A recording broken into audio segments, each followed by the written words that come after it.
cada ano a gente tenta ajustar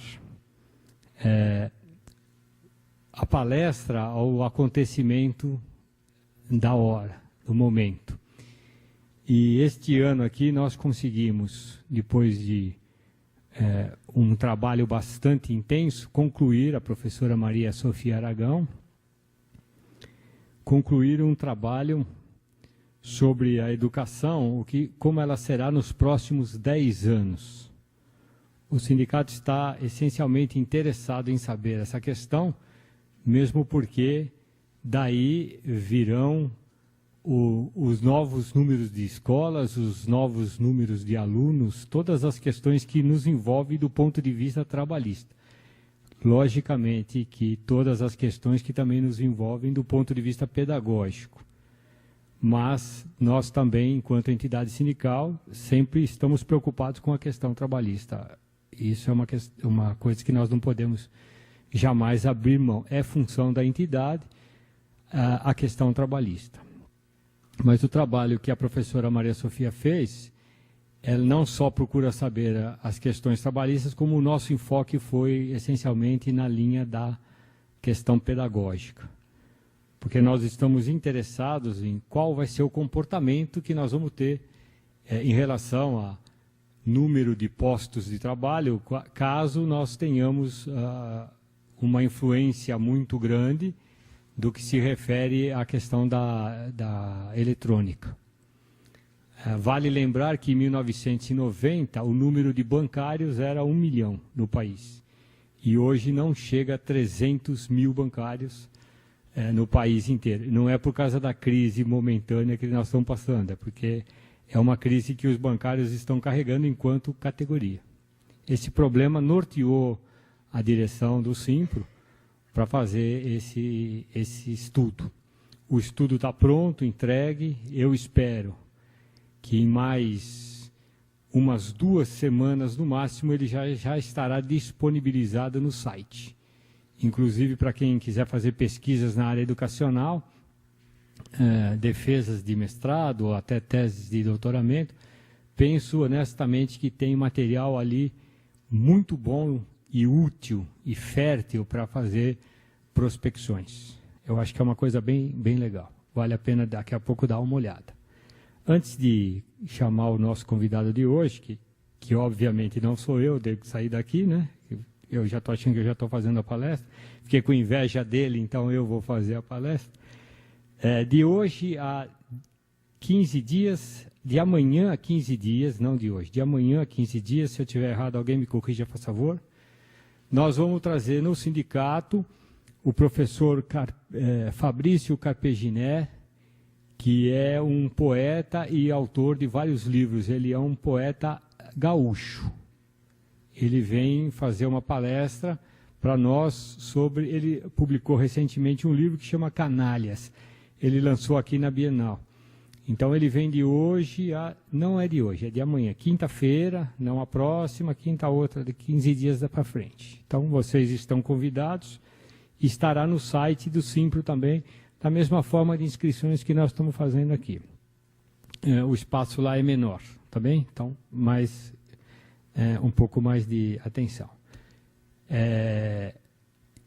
O professor Pierre está ali, amigo da gente, de velha data. É professor do curso Anglo Vestibulares. É autor, entre outros, desses 2 livros que estão colocados aí. E o enfoque que nós pedimos que ele viesse tratar refere-se exatamente ao tema que eu trouxe há pouco. Como é que vai ser o comportamento da educação e das novas tecnologias daqui para frente. Enquanto ele vem andando para cá, para o palco ali, vamos bater palma, vocês vão ver que é um professor mesmo. Ele fez questão, né? Ele fez questão de vir a caráter. Agora há pouco eu lembrava para ele que ele foi um dos fundadores como aluno da Universidade de Bolonha. Ele nasceu em Bolonha, né? A Universidade de Bolonha vai fazer 1000 anos, né? Então eu disse a ele exatamente isso. Caro Pierre, é um prazer enorme recebê-lo no Sindicato dos Professores, e a plateia sua, como sempre, Bom trabalho. Ok, obrigado. Buona giornata. Graças. Bom, boa tarde. Eu, há alguns anos, uns 5, 6 anos atrás, eu fui homenageado pela Rede Globo no Dia dos Professores. No meio de uma aula, minha aula foi invadida pela Ana Maria Braga. Não sei se alguém chegou a assistir essa cena triste. E hoje, eu me sinto homenageado por ter sido convidado para conversar com vocês no Dia do Professor. E essa homenagem de hoje, para mim, é 1000 vezes mais importante do que a da Globo, com certeza absoluta. Eu comecei a dar aula com 18 anos. Tenho 65. Quando completei 60, fiquei muito feliz. Porque eu descobri que o Estatuto do Idoso prevalece sobre o da criança e do adolescente. Agora eu posso bater nos alunos, que não me acontece nada. É um sonho que eu acalentei durante toda a minha carreira. Mas, de qualquer forma, eu juntei, acho que um bocado de experiência. Eu gostaria de passar um pouco dessa experiência para vocês. Só no cursinho, eu já dei aula no fundamental, já dei aula no prézinho, já dei aula no colegial, dei aula em graduação, dei aula na pós-graduação da PUC, durante 4 anos, num curso de formação de terapeutas familiares. Mas, digamos assim, a minha maior experiência é no cursinho, né? Já tive, até hoje, 100.400 alunos. 100.400 provas vivas de que o sistema educacional brasileiro tem problemas seríssimos. Porque se não tivesse, não teria cursinho. Eu me sinto no cursinho, falo isso até no meu livro, como se eu fosse um médico que trabalha numa UTI especializada em atender vítimas de erros médicos. Ou seja, eu trabalho numa UTI educacional especializada em atender vítimas de erros educacionais. Erros educacionais que eu gostaria de colocar para vocês, porque são fáceis de serem corrigidos. Extremamente fáceis. Quando eu dava aula na PUC, para os terapeutas familiares, eu dava aula de teoria dos sistemas, né? Mostrar que a família é um sistema. Eu sempre dizia para eles, se você está perdendo o jogo, não mude os jogadores. Mude as regras do jogo. Se o sistema educacional brasileiro está doente, não precisa mudar os professores. Não precisa mudar os alunos e não precisa mudar as famílias. Tem que mudar as regras do jogo. Nós estamos jogando o jogo segundo as regras erradas. Partindo, inclusive, de princípios ou antiquados ou completamente equivocados. Quando eu falo antiquado, tem gente que já imagina, fala, esse cara não gosta de computador. Tem alguém aqui que ouve nos fins de semana o meu programa na Rádio Eldorado? Qual é o tema? Computador. Certo? O primeiro computador que eu programei foi em 1967. Aliás, a primeira vez que foi publicado numa revista brasileira a listagem de um software pedagógico fui eu que fiz. Eu adoro o computador, usado de forma inteligente.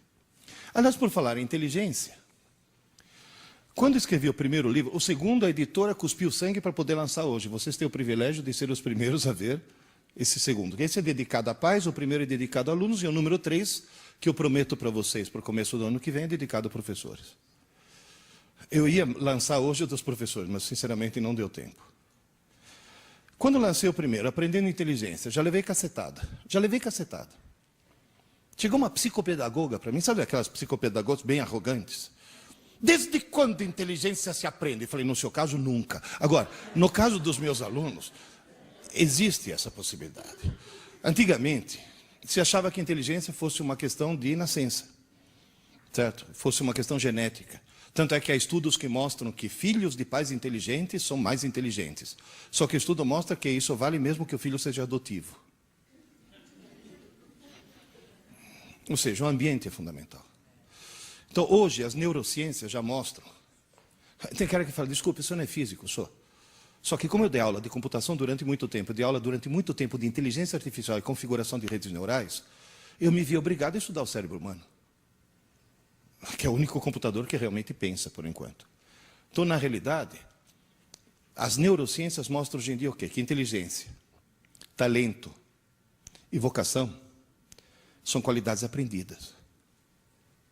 Às vezes, de uma forma tão precoce, que as pessoas pensam que é de nascença. Eu vou dar um exemplo. Há 30 anos atrás, uma revista francesa de divulgação científica chamada La Recherche publicou um artigo mostrando que a astrologia não é ciência, é pseudociência, ou seja, a astrologia não funciona. A Associação dos Astrólogos Franceses imediatamente processou a revista. E a revista, para se defender, fez uma coisa maravilhosa. Contratou um instituto de pesquisa, falou, então vamos ver cientificamente. Fizeram a mesma pesquisa de campo que de a Sofia. Sofia, onde você está?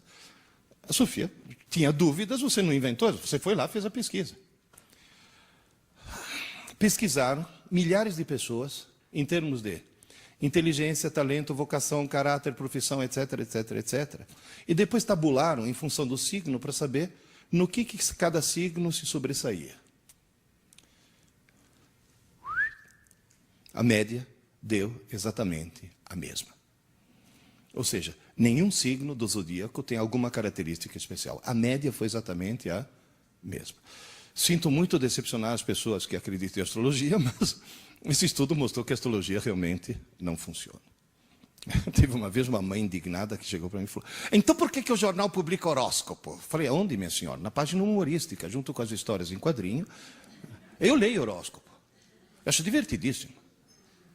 Leão, cuidado com os falsos amigos. Precisa ser de leão para tomar cuidado com os falsos amigos. Mas nessa pesquisa surgiu uma coisa estranhíssima. Apesar de estar demonstrado que os signos não influem absolutamente em nada, os nascidos em Capricórnio, Aquário e Peixes mostraram ter um QI mais elevado do que os outros 9 signos.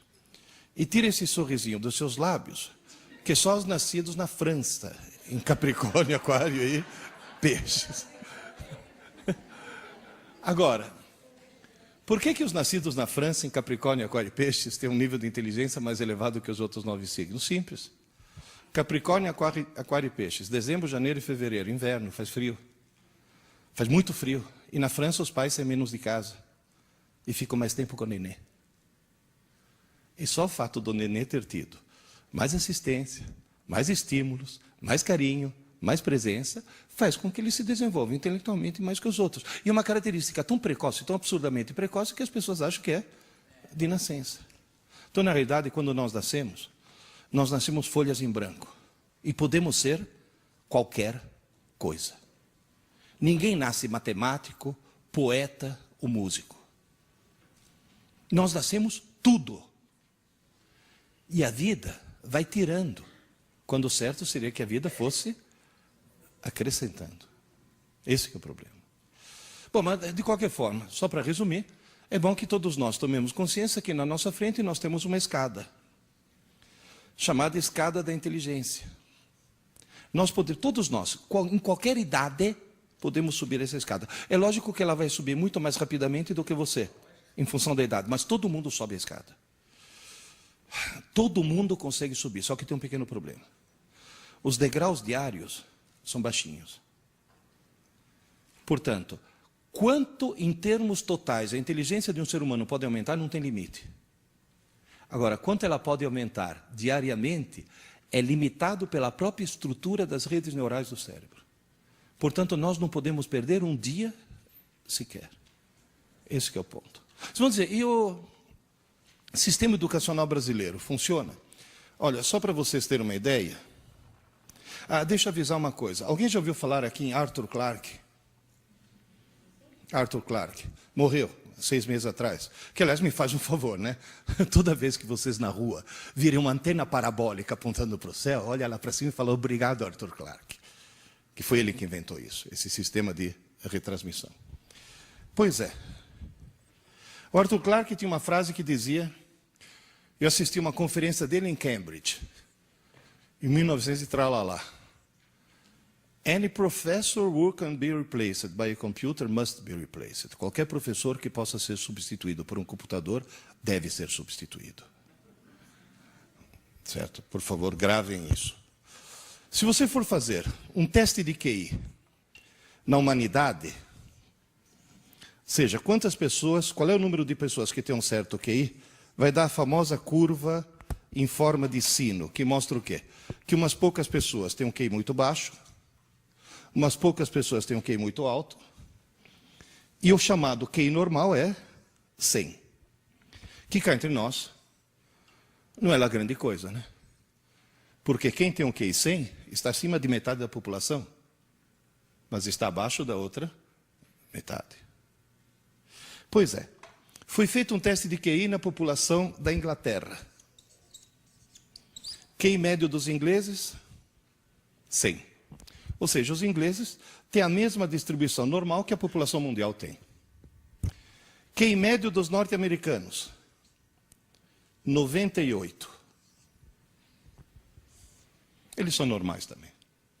Eu desconfio que era para dar 100, na última hora incluir o Bush, então caiu para 98. QI médio dos japoneses, 113. Muito acima da média. E mais uma vez, tire esse sorrisinho dos seus lábios, que é só japonês do Japão que tem esse. QI médio dos brasileiros,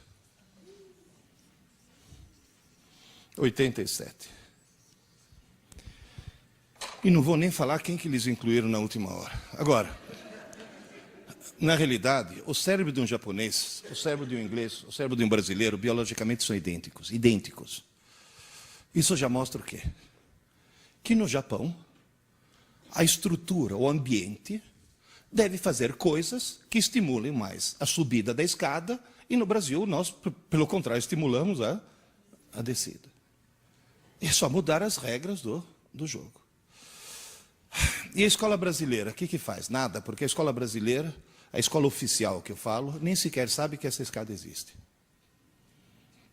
Portanto, eu já vi pedagogas falar, não, temos que respeitar a inteligência de cada um. Isso, sua tonta. Respeita, porque aí cada um vai ficar parado no mesmo lugar, não vai sair do lugar. Porque as pessoas não percebem que tem que haver estímulo para que haja esse... As pessoas nem sequer acreditam que possa haver esse crescimento. Tanto é que quando foi feito o PISA, alguém já entrou no site lá para ver o resultado do exame PISA? PISA, 41 países. Em 2003 teve 41 países participando do exame PISA. Brasil inclusive. Jovens de 15 anos. Foram testados os vários tipos de inteligências. Que, aliás, é palavra tabu, né, na pedagogia. Porque na pedagogia você fala competências e habilidades. Porque usar a palavra inteligência seria extremamente preconceituoso se a inteligência fosse uma coisa genética. Então foram medidos vários tipos de inteligências. Alunos brasileiros vindo de escolas públicas e boas escolas particulares. 41 países. 41 países. A melhor colocação num dos quesitos dos alunos brasileiros, aquela que eles se deram melhor, eles tiraram 4º lugar, de trás para frente. Nós somos antepenúltimo. Na maioria nós somos penúltimos. Inteligência matemática não. Nós somos os últimos. Decididamente os últimos. Toda manhã quando eu acordo, eu levanto os olhos aos céus e falo, obrigado, Senhor, por ter criado a Tunísia. Muito obrigado por fazer a Tunísia existir. Porque se não fosse a Tunísia, nós seríamos o pior sistema educacional do mundo. Então vamos fazer uma coisa? Vocês, nós, eu inclusive, somos os piores professores do mundo? Não. Os nossos alunos são os alunos mais burros do mundo? Não. Os pais dos nossos alunos? Bom, aí já... Agora, o que está errado são as regras do jogo. E a cultura, né? Por exemplo, quem é que está muito acima do Brasil? Os hermanos. Pero lo que hacen los argentinos, ¿por qué están tan arriba de nosotros? Simples. Por que tem muita gente chegando atrasado? Porque o trânsito de São Paulo é horrível. E por que o trânsito de São Paulo é... Não, tem gente que chegou adiantado porque acreditou no horário do Windows. Agora, que mudou o horário de verão antes da hora. Agora, por que o trânsito de São Paulo é horrível? Porque só na cidade de São Paulo tem mais veículos do que na Argentina inteira. Que não é nenhum motivo de orgulho. Vamos para a Argentina. Só na cidade de Buenos Aires tem mais livrarias do que no Brasil inteiro. Repito, só na cidade de Buenos Aires, tem mais livrarias do que no Brasil inteiro. Estudante argentino, lê. Estudante brasileiro assiste Malhação. Esse que é o grande problema. Essa já é uma regra do jogo que nós temos que mudar. Você vai dizer, professor, ao longo de toda a sua experiência, quais são os 3 grandes problemas que você identificou ao longo da sua carreira?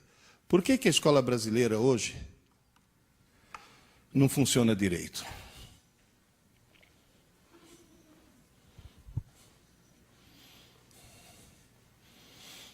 Hoje o aluno se sente no direito de conversar durante a aula. Você chama a atenção de um aluno? Se você chamar a atenção meio rudemente, você corre até o risco de ser processado. Há alguns anos eu fiz uma besteira. Aqui perto abriram um colégio novo.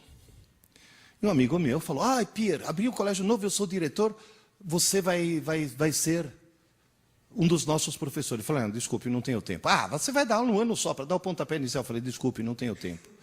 Pierre, você não consegue uma manhã por semana? Eu falei, não tenho tempo. Pierre, o dono do colégio vai ficar muito decepcionado. Ele já tinha reservado para você uma manhã por semana, $3.000 por mês. Falei, quarta-feira. Quarta-feira, lembrei agora que tem um... Olha, gente, como me arrependo. Sabe, eu ia dirigindo para essa escola, pensando assim, há 65 milhões de anos. Um pequeno cometa, não era nem muito grande. Caiu no México, consegui extinguir todos os dinossauros. Não podia cair uma pedrinha nesse colégio para extinguir esses desgraçados, para eu não ter que dar aula para esses caras. Porque vocês vão dizer, no cursinho não tem problema. No cursinho eu tenho salas de 200 alunos, nunca precisei botar um aluno para fora de sala. É lógico. Eles perceberam que jogaram na lata do lixo 7 anos de escola, estão tentando recuperar em 10 meses. Esse que é o problema. Você imagina, no meio de uma aula, ter que parar a aula e falar, vocês duas aí, dá para parar? Sabe o que eu escutei? Professor, a gente estava só conversando. Falar, como só conversando, sua pequena imbecil? Quem falou que durante uma aula você pode conversar? Professor, o senhor está estressado. Não é essa a reação? No meio de uma aula, eu estou dando aula de física, estava todo mundo prestando atenção. Falei, Deus existe, né? E de repente, olha, assim, tem uma menina lá no fundo assim. Falei, filha, se liga, vai, presta atenção você também. Professor, hoje não dá, estou na fossa. Falei, você está o quê? Professor, estou na fossa, meu namorado me largou. Falei, fez bem. Fez bem, porque se teu namorado não tivesse largado, você corria o risco de casar com ele, ter filhos e propagar o gene da estupidez gerações afora. Porque alguém que assiste aula assim não pode se reproduzir. Você vai poluir o pool genético da humanidade. Alguém que assiste aula assim tem que chamar o veterinário e mandar castrar. Essa foi... Acabou de... Está quentinho da gráfica ainda, né? Esse é o lançamento de hoje. Queridas e queridos, restabelecer a autoridade e o prestígio do professor, isso é fundamental. E o estudo mostra exatamente isso. O professor volta a ter autoridade, o professor volta a ter prestígio, o sistema educacional vai continuar sendo a porcaria que é. É simples. Levanta a mão quem se lembra de quando criança, ficar de pé quando o professor entrava na sala. Como dizia Osmar Santos, por que parou? Parou por quê? Qual foi a gênia da educação que chegou à conclusão que não está mais na moda levantar? Porque é um sinal de respeito. Você sabe por que eu dou aula? Hoje é lógico que é o dia do professor, mas eu só dou aula de avental. Por quê? Você já viu o padre rezar missa de bermuda? Não, né? Tem que haver aquele mínimo de cerimonial na aula. Tem que dizer quem é que é o professor, quem é que é o aluno. Tem que resgatar esse tipo de coisa. Eu sempre digo, exagerando um pouco, obviamente, que a escola vai voltar a ser uma boa escola quando o professor puder voltar a chamar o aluno de idiota. Sem ser processado. Tem gente que fala, mas você vai xingar. Não é xingar. Gente, existe uma velha piada, que é sem graça, hein? Não vão rir depois. Mas é uma piada para mim muito didática. Diz que a mocinha fez 18 anos, tirou carta de motorista, fresquinha. Acabou de ganhar um carrinho do papai. Ela sai toda se achando o máximo na estrada. Está escurecendo. De trás do morro tem uma curva, sai um carro que acende a luz baixa. Ela acende a luz baixa para mostrar que ela também tem. Aí o carro acende a luz alta, ela acende a luz alta. O carro passa por ela e grita, vaca. Ela grita, corno. Faz a curva e bate na vaca que estava no meio da estrada. Ou seja, às vezes você pensa que a pessoa está te xingando e a pessoa está tentando ajudar. Por isso que eu falo para os meus alunos, se eu te chamo de idiota, isso não é insulto, é um diagnóstico. Que é o primeiro passo para a cura. Gente, antigamente, o pai chegava para a professora primária, falava, professora, cá está meu filho, eu estou te entregando meu filho. Você faz esse menino aprender a ler, escrever e fazer conta. E se ele aprontar, você fala comigo que eu enquadro o moleque, tá? Não era isso? Hoje, já vi em porta de escola, eu vi isso. A mãe chegar para a filha e falar, agora você vai assistir a aula dessa bruxa. E se ela te encher o saco mais uma vez, você fala comigo que eu vou enquadrar. Ela vai perder o emprego na porta da escola. Então, essa inversão de valores. Gente, eu estou cheio de escutar aluno que vira para mim e fala, ô Pierre, você só dá aula ou também trabalha? Entende? Como se ser professor deixou de ser profissão. E vou dizer mais. Agora vamos falar em termos trabalhistas. Professor, ganha bem ou ganha mal? Poderia ganhar melhor sem que isso implicasse nenhuma despesa adicional por parte do patrão? Sim, se voltasse a fazer o que existia quando eu era criança. Livro. O papel que você comprou para imprimir esse livro, você pagou imposto? Não. Por quê? Se você importa um livro dos Estados Unidos, você paga imposto? Não. Por quê? Porque pela Constituição brasileira, livro é imune de impostos. E por que professor não? Porque desde quando? Na minha época, professor não pagava imposto de renda, vocês sabiam disso? Não tinha desconto em folha. O nosso pior patrão não é o dono do colégio, o nosso pior patrão é o Estado. O que nós pagamos de impostos é um absurdo. Se a gente voltasse a ser imune, se livro é imune, por que professor não? Por maior razão, professor deveria ser imune. Próxima campanha do sindicato. Não, estou falando sério. E outra coisa.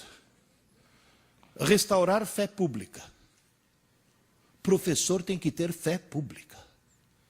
Porque se um guarda me multa e eu digo, não estava fazendo, ele diz, você estava fazendo, a palavra dele vale mais do que a minha, porque ele tem fé pública, coisa que o marronzinho da CET não tem. Vocês sabiam disso?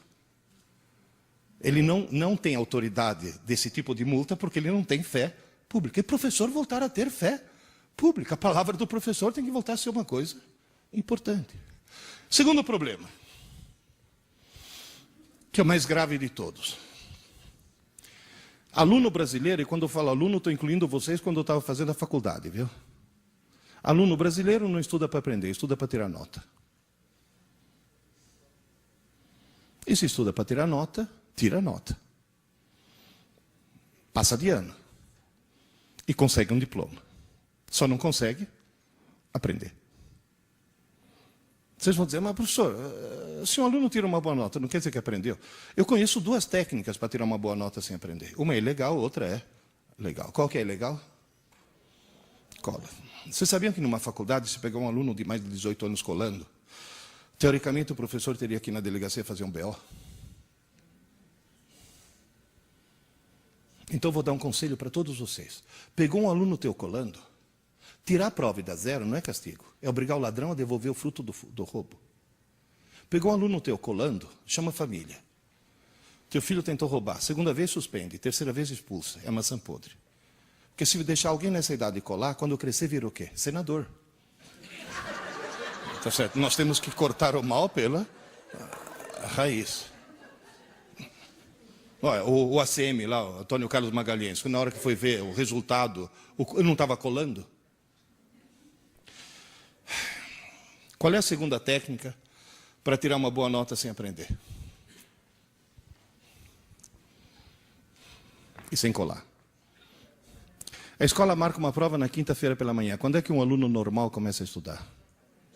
Na quarta-feira não é normal. É alguém que tem visão a longo prazo. É um aluno que planeja o futuro. É o chamado aluno longemirante. Quarta-feira ele fala, mãe, me acorda meia hora mais cedo. Ou na própria quinta-feira. Professora, posso estudar na sua aula que eu tenho prova na aula seguinte? Vocês já ouviram frases assim? Alguém poderia me dizer por que alunos do fundamental, do médio, da graduação e da pós-graduação e do doutorado, por que todo mundo estuda o mais em cima da hora possível? Para não dar tempo de esquecer. E se tiver tudo fresquinho, tira a nota. E depois? Que grande e gigantesca palhaçada é o nosso sistema educacional. Eu sempre falo que o nosso sistema educacional tem duas desgraças. Uma é calendário de prova. Porque aí o cara estuda para prova. Não. E a cultura. Eu já vi mãe falando, ô filho, desliga esse videogame, menino, vai estudar, você tem prova amanhã. Essa mãe acha que está ajudando o filho. Essa mãe está cometendo um crime hediondo. Essa mãe devia ser presa sem direito à fiança. Essa desgraçada está arruinando a vida do filho. Porque está induzindo o filho a estudar, porque tem prova. E mesmo a gente comete esse erro. Presta atenção, isso vai cair na prova. Vocês percebem a distorção? A enorme distorção. Terceiro problema. Somos um país de analfabetos funcionais. Somos um país de analfabetos funcionais. Ou seja, nós somos um país em que, teoricamente, o índice de analfabetismo é baixo. Mas na hora que você vai checar, você descobre que nós temos um monte de pessoas que sabem transformar letras em sons, mas não em ideias. Gente, vou dar um exemplo de analfabetismo funcional, aproveitando que você está aí. Quando eu casei com a tua mãe, era meu filho. Quando eu casei com a mãe dele, ela chegou para mim e falou, sabe, meu avô é velhinho, eu estou quase, está no fim da vida, coitado. Eu queria dar o último prazer para ele. Falei, qual? Ele é um daqueles judeus que fugiram da Europa nas perseguições. E o sonho dele é ver a neta casar na sinagoga. Você casaria na sinagoga? Eu falei, claro que sim. O patrão é o mesmo. Só muda aqui embaixo quem cobra os 10% de comissão. Vamos lá. Aí eu cheguei para o rabino, Sobel, você me casa na sinagoga? Ele falou, Pierluigi, Sobel aquele das gravatas, aquele que enlouqueceu. Pierluigi, eu vou te casar na sinagoga se você souber ler um reza em hebraico. Tá bom, negócio fechado. E lá peguei. Aleph, Beit, Gimel, Dalet, fui embora. Na hora da cerimônia, agora o noivo vai ler um reza muito importante. Eu peguei. Baruch atah Adonai Eloheinu melech haolam shelo asa isha. Muito bem, Pierluigi. Aí eu falei, ainda bem que ele não me perguntou o que eu li. Porque o que eu sou em hebraico? Analfabeto funcional. Eu sei transformar letras em sons, mas não em ideias. Tanto é que quando fui contar essa história, eu decorei a frase de tão traumatizado que eu fiquei, né? Fui contar essa história para o Asaf, lá do ângulo. Ele foi criado em Israel. Ele fala hebraico fluentemente. Contei para ele, ele falou, Pierluigi, você tem uma pronúncia boa, eu entendi tudo. Eu falei, que bom, você entendeu tudo, eu não entendi. Aliás, me tira uma curiosidade, o que eu li? É uma reza importante que diz, abençoado seja Deus nosso Senhor, que não me fez nascer mulher.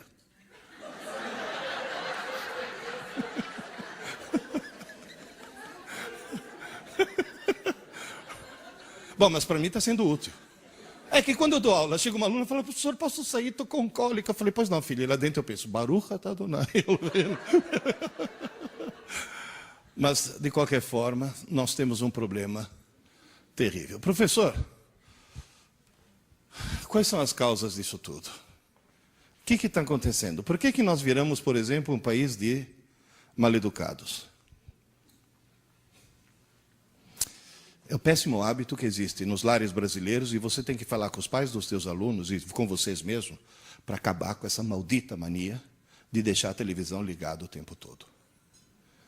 Porque a televisão ligada o tempo todo me permite o quê? Nesse momento está o Jô Soares tentando falar comigo. Eu dou as costas para ele e começo a conversar com você sobre um assunto completamente diferente. E nós dois estaríamos sendo extremamente mal educados se ele estivesse aqui em carne e osso. Mas como ele está numa TV, virou o quê? Um zum, zum, zum. O brasileiro se acostumou a ter um zum, zum, zum no fundo. É o zum, zum, zum o tempo todo. Onde quer que você vá, tem um televisor ligado. Zum, zum, zum, zum, zum, zum, zum, zum. Outro dia eu fui fazer uma palestra na FIAP, auditório no 8º andar. Peguei o elevador. O que tinha dentro do elevador? Televisor. Com propaganda das Casas Bahia. É o zum, zum, zum o tempo todo. Quando a Rede Globo não transmitia 24 horas por dia, aquele chiado da madrugada, sabe aquele chuvisco? Tinha 10 pontos no Ibope. A televisão ligada o tempo todo. Você deixa na tua casa, na cozinha, o liquidificador ligado o tempo todo? Não, de repente dá vontade de fazer uma vitamina, já está ligado. Quer dizer, então a televisão, o estado normal de um televisor é desligado. Vocês estão rindo? Entrei na internet, www.thinkgeek.com, $8,99. Você está rindo, né, Sofia? É o controle remoto Ninja. Desliga qualquer televisor do mundo. Esse daqui do restaurante aqui do lado, só consegui emudecer ele. Mas se eu tivesse ficado mais um pouco, eu tinha conseguido desligar. Eu estou no hotel, tomando meu café da manhã, alguém tentando me vender o carnê do baú da felicidade. Ah, não. Não, e o gozado é a reação dos outros hóspedes. Eles não percebem que o televisor foi desligado. Mas percebem que sumiu o quê? O zum, zum, zum. Aquele zum, zum, zum de fundo. Outro dia, eu moro numa chácara, pedi para o meu caseiro me ajudar a fazer compra no Carrefour, que era muita coisa. No meio das compras, bateu fome. Eu fui comer um sanduíche com ele. Enquanto nós dois sentamos com o nosso sanduíche refrigerante, e na parede, obviamente, tinha a Globo, né? Eu peguei o Ninja aí. Aí o Marcelo começou a rir muito. Falei, Marcelo, você nunca viu isso? Falei, isso daqui eu já vi. Eu nunca vi isso. Eu olhei do lado, tinha um cara com um sanduíche já mordido, olhando para a TV apagada assim. Gente, imóvel. Aí eu peguei o Ninja, liguei a TV de novo, ele voltou a comer. Gente, o cara deu um pause na vida. Tirou zum, zum, zum, parou de viver. Voltou zum, zum, zum, voltou a viver. Então posso pedir um favor? Hoje, quando vocês chegarem em casa, começa por vocês. Desliga a TV. Tá ligada? Desliga. Ai, não posso mais assistir TV. Claro, mas liga na hora que você quer. E depois desliga quando termina o teu programa. Ai, hoje é o último capítulo de Dupla Face, ou coisa desse tipo. Tá bom. Aqui, ó, não tinha uma novela assim? É? Duas caras, isso. Oh. Sim, é mesmo. O conceito é o mesmo, vai. Agora o que é? A predileta, a preferida, a favorita. Hoje é o último capítulo. Que horas começa? Às 9. Que horas termina? Às 10. Liga a TV às 9 e desligue às 10. Porque aí você assiste o que você quer, senão você assiste o que eles querem. Televisor está transformando os brasileiros em mal-educados. Todos nós estamos ficando mal-educados. Esse é um problema que dá para resolver. E dá para resolver restaurando o prestígio do professor. Principalmente isso. Qual era o segundo problema? Estudar para a prova. Por que as pessoas estudam para a prova? Porque as pessoas têm dentro do crânio uma coisa maravilhosa chamada cérebro, o melhor computador do mundo. Só que veio sem manual de instruções. E as pessoas não sabem usar. Para não ficar agora aqui com... Eu não vou querer dar uma aula de neuropedagogia para vocês. Então, para simplificar, eu vou fazer uma metáfora. Aprender é escrever no cérebro. Tudo bem? Aprender é escrever no cérebro. Só que em cada região você escreve de uma maneira diferente. Naquela região azul, cerebelo, aquele que fica na base do crânio, é como se você pegasse um formão e um martelo e fosse cavando letra após letra na pedra. Você tem uma laje de pedra e fica com um formão e martelo batendo e cavando letra após letra. Demora para escrever, não demora? Agora, qual é a vantagem? Depois que você escreveu, você não apaga nunca mais. Está claro isso? Levanta a mão quem levou algum tombo para aprender a andar de bicicleta. Certo. Quem não levantou a mão não sabe andar de bicicleta. Por que todos nós levamos algum tombo? Porque foi muito difícil escrever no cerebelo a habilidade de andar de bicicleta. Agora você vai ficar 30 anos sem subir numa bicicleta. A hora que você subir, o que vai acontecer? Você sai andando. Você sai pedalando. Foi difícil escrever. Mas você não apaga nunca mais. Então você pode dizer, eu aprendi a andar de bicicleta. Um dia eu estava atravessando a Avenida Paulista, de carro, com o teu irmão. Você é o 4.2, era o 5.2. Estava com o teu irmão. Era ele. Que chegou e falou, ô pai, o que está escrito no alto daquela igreja? Eu falei, onde? O que é aquele? Deo in honorem sancti Aloisii. O que é isso, pai? Eu falei, é latim, filho. E você sabe o que está escrito? Eu falei, deixa eu ver. Deo, terminação O é dativo, objeto indireto. In honorem acusativo. Ah, sim, in rege acusativo. Sancti Aloisii é genitivo. Aí está escrito, filho, que essa igreja foi construída para Deus em honra de São Luís. Ele me olhou de uma forma muito estranha. Falou, pai, você não é professor de física? Eu falei, sou. E você sabe latim? Aí eu expliquei para ele, filho, quando eu tinha a tua idade, 14 anos, latim era uma das matérias da escola, que infelizmente algum imbecil de Brasília resolveu tirar, certo? E, portanto, quando eu tinha a tua idade, eu aprendi latim. Aí virou para mim e falou, nossa, pai, mas faz tanto tempo. É que para os nossos filhos nós não nascemos, nós fomos fundados, né? Nossa, pai, mas faz tanto tempo. Eu falei, filho, eu não falei que me ensinaram latim. Eu não falei que eu tive aula de latim. Eu falei que eu aprendi latim. E quando se aprende para sempre. Em que idioma estou falando com vocês? Português. Eu aprendi a falar português com 12 anos. Eu tenho 65 e estou falando português até hoje. Moral da história, eu aprendi a falar português. Aprendi a aprender para sempre. Então, na realidade, escrever no cerebelo é onde você escreve a psicomotricidade e você aprende para sempre. Deixa eu fazer uma experiência com vocês. Só um instantinho. É que eu vou precisar das duas mãos. Será que eu consigo pôr aqui? Segura para mim, só um segundo. Todos vocês, por favor, levantem a mão direita. A direita é de lá, hein? Sim, porque já vi gente descobrir assim. Aqui está, é a direita. Vocês nunca viram isso? O senhor vira à direita. Levanta a mão direita, segura o nariz. Com a direita. Eu estou usando a esquerda porque eu sou espelho, né? Agora, com a outra mão, segura a orelha. Conseguiram? Agora, bate assim. Agora, levanta a mão esquerda. Segura o nariz. Com a outra mão, segura a orelha. Bate. Vocês entenderam? Então, levanta a direita, segura o nariz e segura a orelha. Bate, levanta a esquerda, segura o nariz e segura a orelha. Bate. E agora no meu ritmo. Prontos? 1, 2, 1, 2, 1, 2. Vai, vamos. 1, 2. Obrigado. Moral da história. Vocês notaram uma coisa? Vocês entenderam o que era para fazer.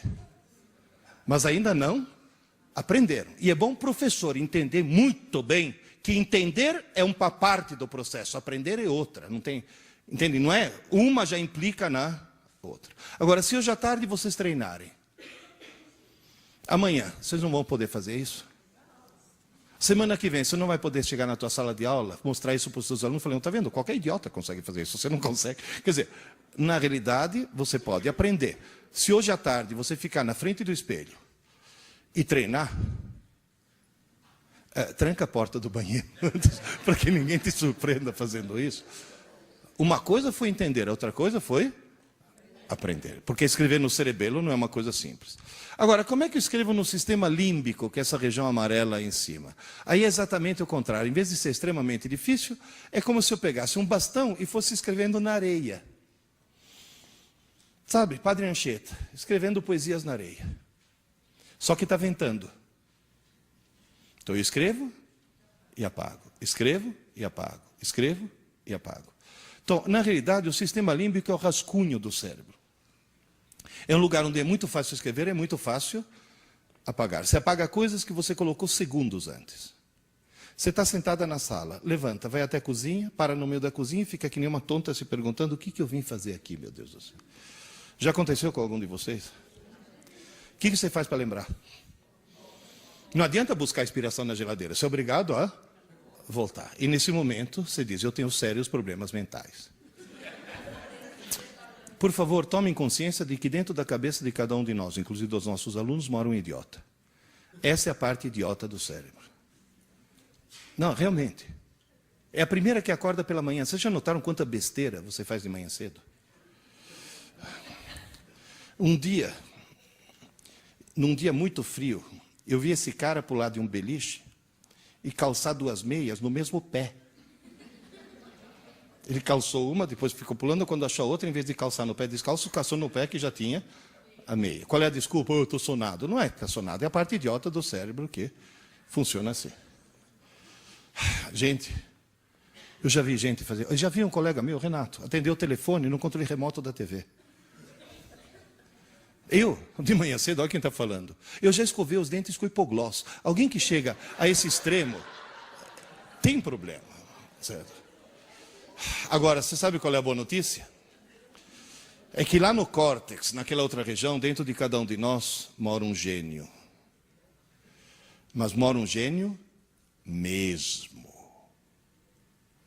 Só para vocês terem uma ideia, quando eu dava aula de inteligência artificial na engenharia da computação, nós fizemos um cálculo.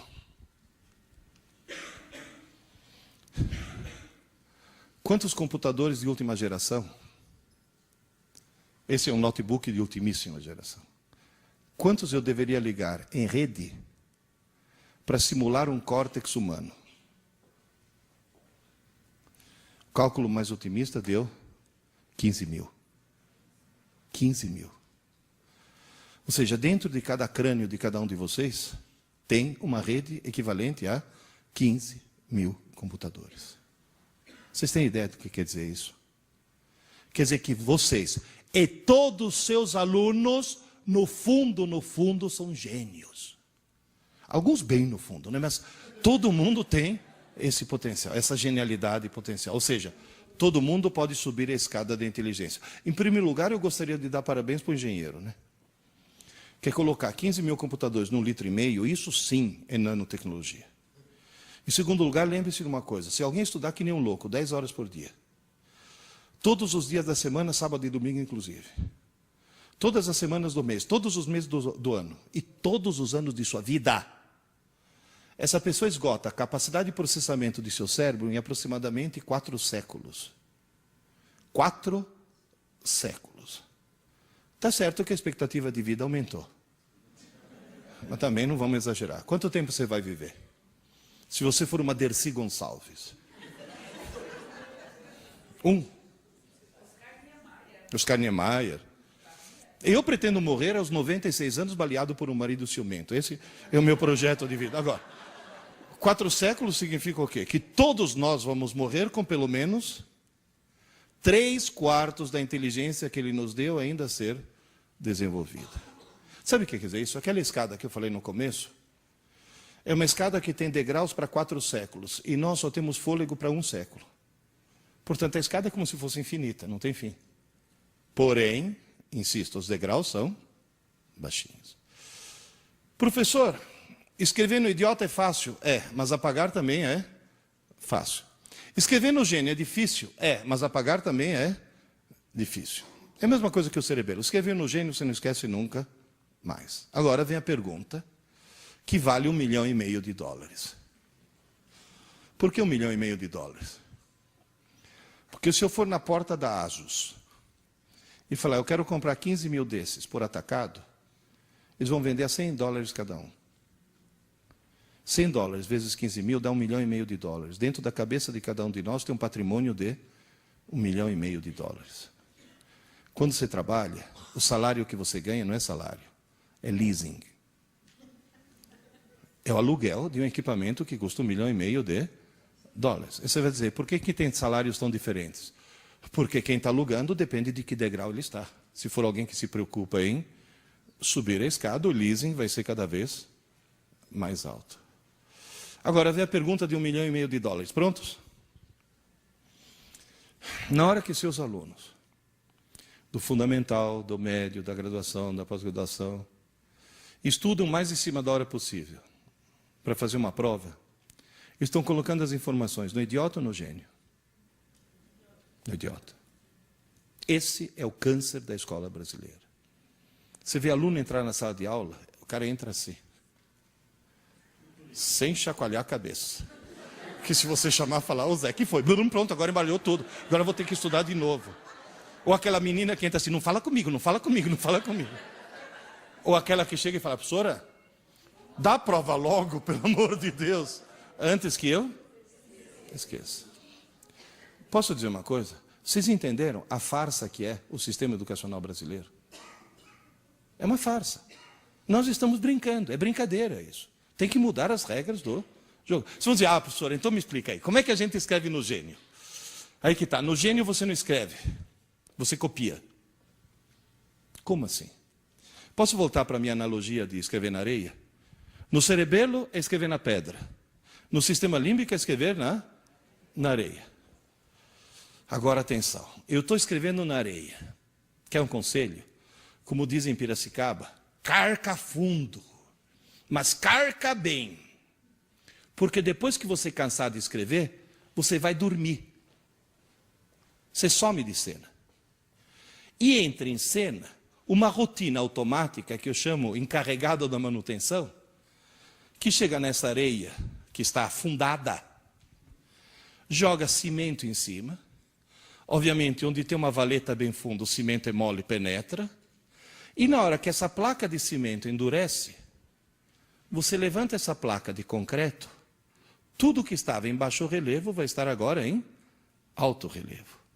Essa placa de concreto é levada para um gigantesco armazém chamado córtex e é armazenada para sempre, porque o concreto e a pedra, onde você escreveu no cerebelo, são igualmente duros. Só que no cerebelo ainda dá para escrever acordado. No concreto, você teve que dormir e deixar que essa rotina entrasse no lugar. Moral da história, é como no computador, quando você digita uma tecla qualquer, o código dessa tecla não vai para o HD, vai para a memória RAM. O que é a memória RAM? É um rascunho, é uma memória pequena e provisória, é a areia do computador. Eu quero gravar para sempre, eu quero salvar. Então você copia para o HD. Ninguém escreve diretamente no HD. Primeiro você escreve no rascunho e depois é que você passa para o HD. Então isso significa que até certo ponto o cérebro humano é muito parecido com o computador. O sistema límbico faria o papel de RAM. E o córtex faria o papel de HD. No cerebelo você escreve na pedra, no rascunho você escreve na areia, e no córtex você armazena as placas de concreto que foram moldadas noite após noite. Isso significa o quê? Que escrever no teu rascunho é a coisa mais fácil do mundo. Você escreve facilmente e algum tempo depois, lixo. Escrever é fácil, mas apagar é tão fácil quanto. Você vai dizer, professor, quanto tempo depois? Sei lá, minutos, até horas. Mas nunca dias. O que está escrito na areia pode durar minutos, pode durar horas, mas nunca dias. E esse que é o grande equívoco, porque quando dura horas, o cara está com a informação aí, olha lá, está disponível, olha lá, está disponível, qual é a sensação que o cara tem? Que esteja disponível para ser. E no dia seguinte, o famoso, como era mesmo? Como é que se escreve no córtex? É que eu estou sem mousepad aqui, não é que eu estou sem pontaria, não estou bêbado. No córtex, você escreve pegando uma rede neural, desligando alguns neurônios e ligando outros. Você muda o circuito do cérebro. E mudar o circuito do cérebro com o cérebro acordado é a mesma coisa que trocar o pneu do carro com o carro em movimento. Ninguém consegue. Na Fórmula 1 tenta às vezes, mas atropela o mecânico. Se você quiser trocar o pneu do carro, quiser fazer a manutenção, primeiro você para o carro, depois você troca o pneu. Moral da história, durante o dia, todas as informações que entram no teu cérebro entram no rascunho, na areia. Só que como o rascunho é pequeno, quando está entupido, a reação é sono. Quando chega à noite, aquele famoso... Não é corpo cansado. Corpo não sente sono. Aquele... É cérebro entupido. É o cérebro falando, pelo amor de Deus, Desliga esse troço que eu preciso fazer manutenção. Aí o que você faz? Dorme, obviamente. Você vai dormir para que entre o cara da manutenção. Na hora que você dorme, a atividade elétrica do teu cérebro cai quase a zero.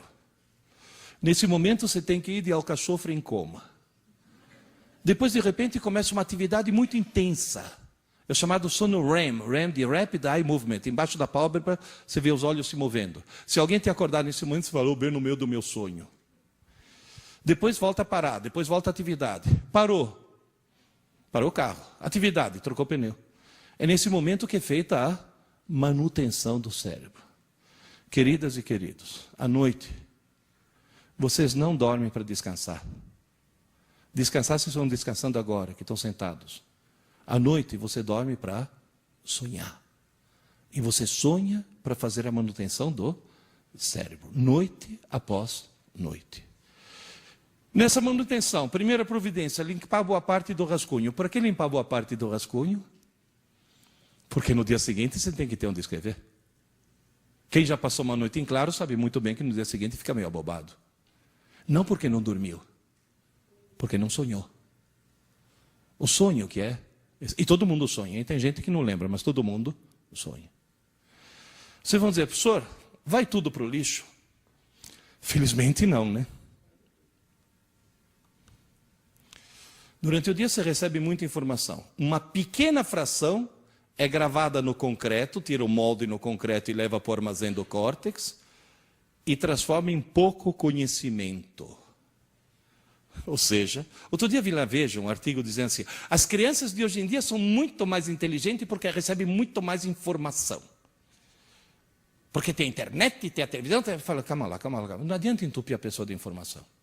Neurologicamente, a quantidade dessa informação que pode ser transformada em conhecimento é pequena, os degraus são baixinhos. Por isso, por exemplo, um equívoco terrível, escola que dá aula para o aluno de manhã e de tarde. É um absurdo isso. Porque não adianta, você simplesmente está sobrecarregando alguém com coisas que ele vai acabar jogando no lixo. Você dá uma aula maravilhosa para o teu aluno, no meio da aula você conta uma piada. Depois de 2 meses, o que o desgraçado lembra da aula? Da piada. Alguém já se perguntou por quê? O tal encarregado da manutenção não é uma rotina racional, é uma rotina emocional. Por isso que eu sempre digo, o bom professor tem que ser um sedutor. Ou seja, tem que ser alguém que faz o aluno gostar da matéria dele. Porque aí a parte emocional é muito importante. Agora, por que a piada ficou gravada? Porque o cara está assistindo aula escrevendo de leve. Ainda por cima, se for alguém que assiste Malhação, se sente no direito de conversar com o vizinho. Aliás, outra coisa, sindicato. Abaixo-assinado de todos os professores desse país, para a Rede Globo, pedindo para a Malhação parar de fazer apologia do mau aluno, porque o herói de Malhação é o mau aluno. O exemplo que eles dão de herói, de cara bacana, de cara popular, é o mau aluno. Essa é outra coisa terrível. Mas o cara está escrevendo de leve. De repente alguém conta uma piada. Afunda. Depois volta a escrever de leve. Quando chega a noite, a placa de concreto é ilegível. O cara escreveu de leve. Mas a única coisa que foi afundada foi a piada.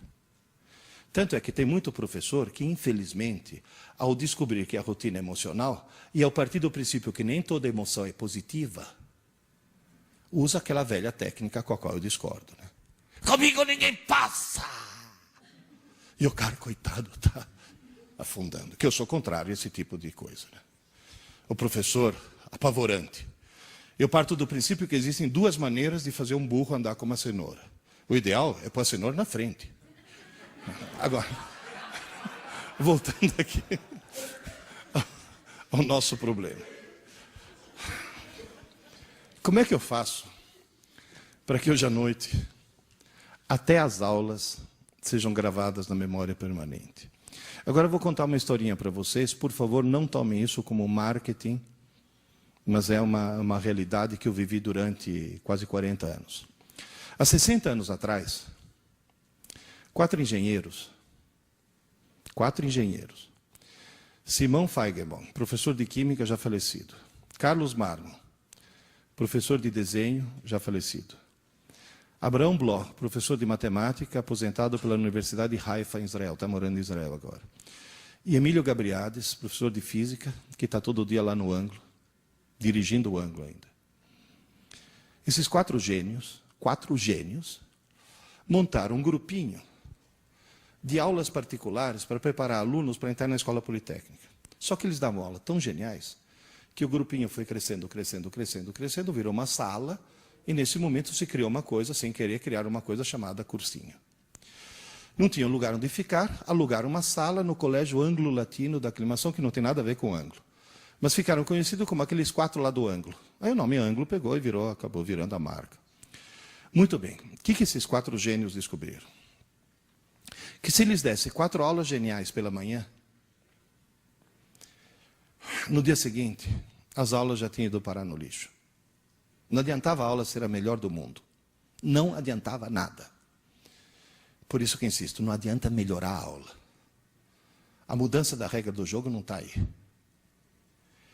Mas eles descobriram, na base da tentativa e erro, porque nenhum deles tinha a menor ideia de neurociências, na base da tentativa e erro, que eles descobriram?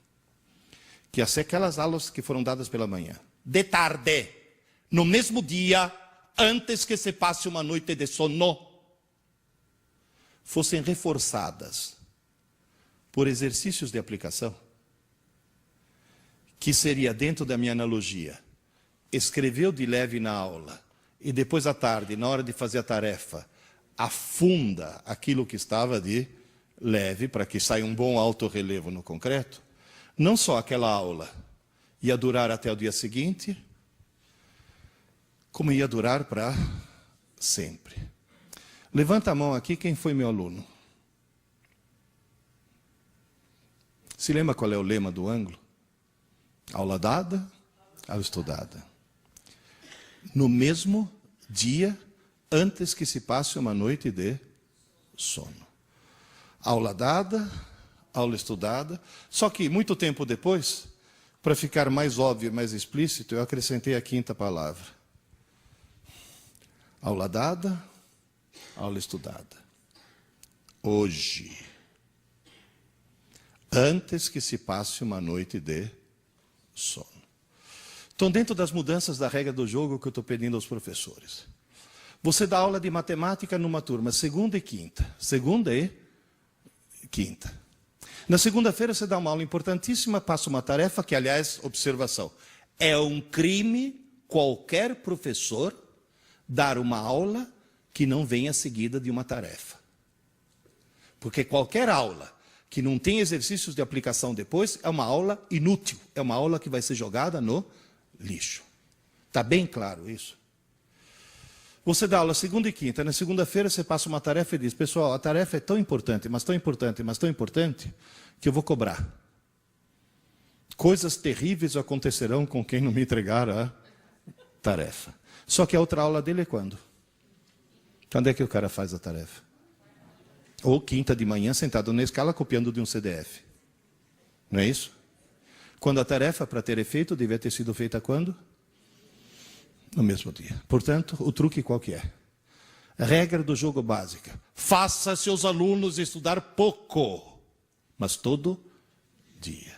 Convença os pais dos seus alunos a fazê-los estudar pouco, mas todo dia. Aquela mãe devia falar, filho, desliga esse videogame e vai estudar, menino, você teve aula hoje. Você teve aula hoje, não você tem prova amanhã. Professor, funciona. Vocês têm boa memória? Qual é a bandeira que estava no topo? Finlândia. E na hora que o Ministério da Educação descobriu que a Finlândia é o melhor sistema educacional do mundo, e aliás até o que era nosso secretário de Educação, aquele lá, o Clodovil da Educação, como é que chama? O Chalita, descobriu que a Finlândia é o melhor sistema educacional do mundo, pegaram as pedagogas do Ministério da Educação, da Secretaria da Educação, e mandaram as pedagogas fazer um estágio na Espanha. O que elas foram fazer na Espanha? Ah, não. Barcelona é fashion. Porque agora a pedagogia brasileira virou moda. Porque, não, Montessori não, filha, Montessori saiu da moda. Agora é Piaget. Daqui a pouco Piaget? Não, Piaget era outra estação, agora é construtivismo. Agora vai para Barcelona lá, que é o top do top. Gente, vamos parar de tentar descobrir novas maneiras de ensinar e vamos tentar resgatar as velhas e boas maneiras de aprender. Porque o fundamental é o aluno aprender, não é como a gente ensina. Ai, agora é lousa digital, lousa eletrônica. Para com isso. Para com isso. Vê teu aluno quando está sozinho. Porque é o momento em que ele está sozinho que funciona.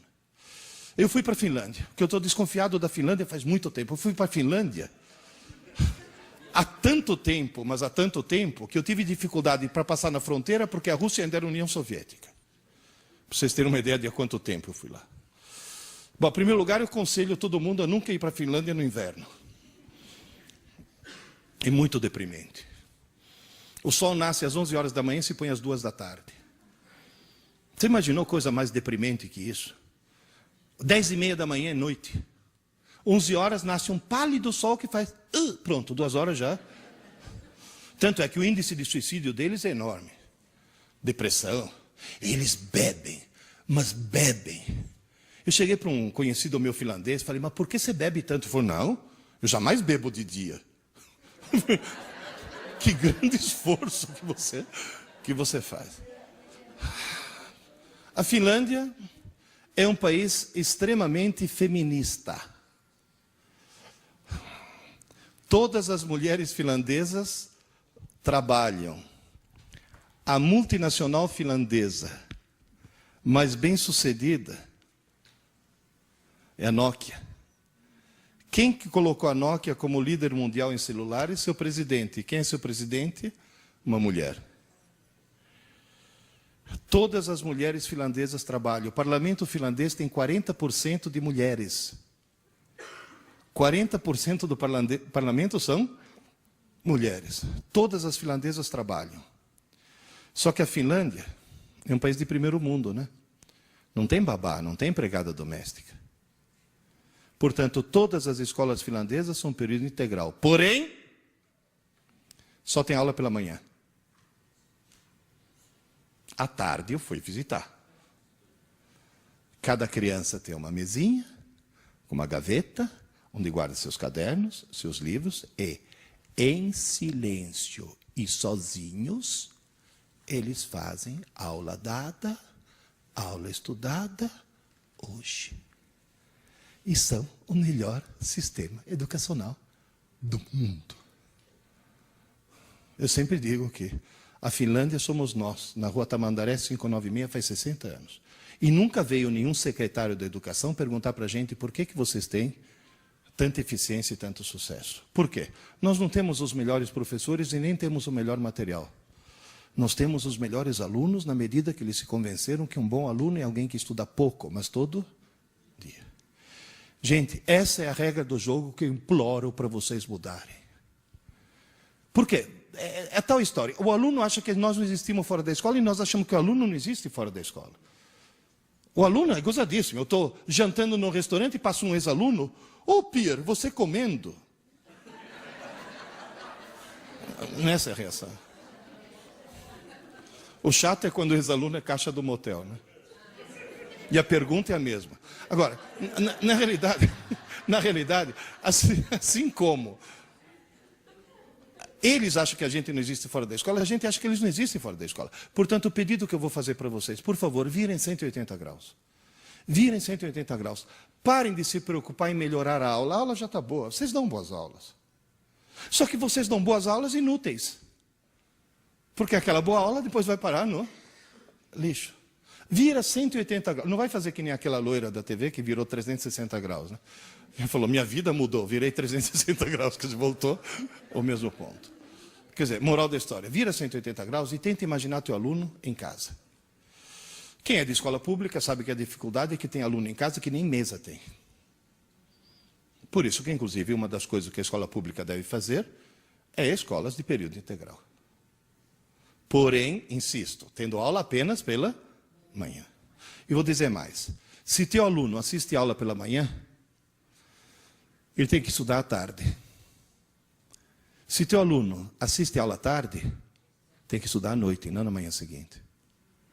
E se alguém aqui assiste a aula à noite, eu tenho uma boa notícia e uma má notícia.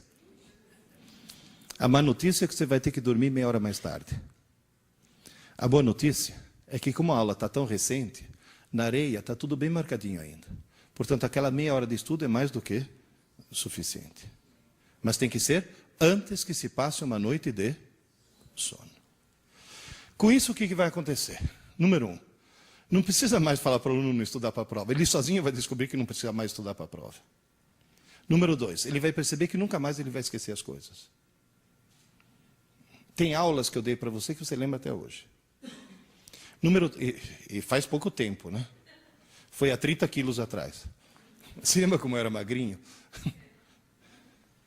Terceira surpresa. O QI aumenta. O QI aumenta. Ele fica mais inteligente. Agora, como é que ele pode descer a escada da inteligência? Bom, em primeiro lugar, continuando a fazer o que ele faz até hoje. Lembrar sempre o seguinte, existe o momento da aula e muito tempo depois existe o momento da prova. Aluno inteligente estuda o mais perto possível da aula. Aluno desorientado estuda o mais perto possível da prova. Agora eu vou fazer mais uma pergunta de $1,5 milhão. Prontos? Qual vocês acham que é a porcentagem de alunos brasileiros que se encaixa nesse esquema aqui? 99%. Portanto, vamos fazer uma coisa? Vamos fazer nossos alunos virar 1%? E aí, a coisa vai crescendo. Porque, inclusive, lembre-se de uma coisa. Os nossos alunos, conforme você estava comentando, vão entrar no mercado de trabalho que tem cada vez mais gente e cada vez menos necessidade de mão de obra. Quanto bancário foi para o olho da rua por causa da internet e do caixa eletrônico? Outro dia eu fui dar aula magna na Unisa Digital. Para quem que eu dei aula? Para 2 câmeras e uma antena parabólica. E a aula foi retransmitida para 52 universidades. Se não fosse a tecnologia, precisaria de 52 Pierluigi para fazer aquilo que um Pierluigi só fez. Certo? Agora, insisto mais uma vez. Uma aula magna, uma palestra, são todas coisas que a eletrônica pode suprir. Agora, aula de verdade, se não tem o olho no olho, se não tem o professor recebendo o feedback do aluno, não funciona. O professor de verdade é alguém que dá aula olhando para a cara dos alunos e recebendo o feedback imediato. Está claro isso? Isso é fundamental. Transformar em 1%. Como é que nós conseguimos abaixar o nível de inteligência? Você tem uma menina que está querendo ver como termina o último capítulo de Sabrina. Ela está interessadíssima em ver como termina o livro. Mas ela mora numa casa onde a TV está ligada. Sem querer, o que ela faz? Assiste a TV. E você vai dizer, o que ela assiste? Pela 17ª vez, ela assiste A Volta à Lagoa Azul. Ela já assistiu esse filme 16 vezes, é o filme que mais passa na TV. Agora, o que leva alguém a assistir A Volta à Lagoa Azul? Foi hipnotizada. Porque a televisão hipnotiza. Eu já trabalhei na televisão. Eu sei como funcionam os bastidores da TV. A função da TV é imbecilizar. Eu trabalhei 4 anos na TV Educativa de Santos. Eu era âncora de um programa. E 2 anos na TV Cultura. Alguém lembra de um programa chamado Qual é o Grilo? Lembra? Que foi quando eu fui preso. Me perguntaram a opinião sobre o que eu achava, como professor de física, de construir centrais nucleares em Peruíbe. E como o programa era ao vivo e não tinha censura prévia, eu pude dizer, qualquer governo que num país como o Brasil pense em construir uma central nuclear, ou é burro, ou é corrupto. E aliás, quando fui preso, teve muita gente que falou, olha que coisa, depois me soltaram logo em seguida. Olha que coragem que teve aquele professor. Bateram palma. Quem é que bateu palma? O mesmo pessoal que agora está em Brasília, estão construindo a Angra 3. Foram os mesmos. E os motivos devem ser os mesmos também. Na década de 50, foi inventado um eletrodoméstico maravilhoso que prometia divertir. E na Alemanha inventaram um remédio maravilhoso, aquele lá em cima, que prometia fazer as mulheres grávidas não sentir enjoo. O pessoal comprou a TV e se divertiu. As mulheres grávidas compraram o remédio e não sentiram enjoo. Só que esse remédio chama talidomida. E as crianças começaram a nascer sem braço, sem perna, sem olho, assim, com grandes problemas. Até hoje existem hospitais no mundo que abrigam as vítimas da talidomida. E a televisão virou a talidomida do século XXI. Por quê? Olha, gente, posso dizer uma coisa? Eu recebo centenas de e-mails, no meu programa de rádio, que é um programa de informática. 20% dos meus ouvintes têm mais de 60 anos. O que mostra que a escada todo mundo sobe. 20% dos meus ouvintes são deficientes visuais. São cegos que trabalham no computador e, obviamente, trabalham pelo som e não pela imagem. 20% dos meus ouvintes são pessoas que não têm computador, não querem ter computador, mas querem ouvir dois amigos conversando, que é uma coisa que faz falta hoje em dia. E o resto é o resto do público. Quem é que manda as dúvidas mais inteligentes? Os cegos. Você vai dizer, mas por quê? Cegueira aumenta o QI? Não, mas não assistir TV aumenta. Não, estou falando sério. Estou falando sério. Vocês não... Gente, a TV intencionalmente acaba com o espírito crítico das pessoas. Por quê? Por uma razão muito simples. Porque se não abaixar teu espírito crítico, você não compra. Gente, outro dia eu estava no hotel assistindo um programa do canal Discovery. E aí vi uma propaganda que durou acho que uns 10 minutos. Olha, 10 minutos é grana, hein? Mesmo uma TV por assinatura, 10 minutos de propaganda. Quer dizer, que o cara está vendendo o produto. O que ele está vendendo? Um sofá de plástico preto inflável. Agora eu pergunto, em nome de Deus, por que alguém vai querer em casa um sofá de plástico preto inflável? Que se você sentar sem camisa e levantar, ele vem junto. Tem algum motivo? Tem. Mostra lá a propaganda que você está... Tem um cara sentado ao ar livre no seu sofá de plástico preto inflável. De repente, um de cada lado, vem 2 caminhões assassinos que tentam espremê-lo. Mas ele está sentado em cima do sofá. E o sofá aguenta 2 caminhões. É uma coisa que pode acontecer com qualquer um. Você está belo e sossegado, dê os 2 caminhões, mas você tem um sofá de plástico preto inflável. Eu posso perguntar por que vocês estão rindo? Sabe por que vocês estão rindo? Porque vocês não estão à frente de uma TV, portanto estão com o espírito crítico a toda. Está claro? Estão percebendo o ridículo da situação. Porque se nesse momento tivesse uma TV ligada aqui, passando essa propaganda e passando essa cena, ia ter cara olhando e falando, nossa, é resistente mesmo. Quer dizer, você perde o espírito crítico. Há mais ou menos 15 anos eu tive uma crise de azia durante a noite. Levantei, tomei um antiácido, fui para a sala, para não acordar minha mulher. Liguei a TV. Bom, em primeiro lugar, eu descobri uma coisa que me deixou pasmo. Que na TV aberta, passa filme semi-pornô. E com um enredo sofisticadíssimo, né? Certo? Do tipo, está chovendo, tira o sutiã. Quer dizer, aquelas coisas assim, absolutamente sem nexo. Qualquer coisa é desculpa para ficar pelado. Aí eu vi uma propaganda que durou uns 10 minutos. Foram os 10 minutos mais intrigantes da minha vida. Que eu não entendi o que estavam me vendendo. Eu vi uma senhora loira de meia idade, fantasiada de toureiro, com uma roupa de lamê dourado, toda cheia de lantejoula, parecia uma drag queen, tentando me vender alguma coisa em espanhol. Eu falo espanhol, mas eu não entendi.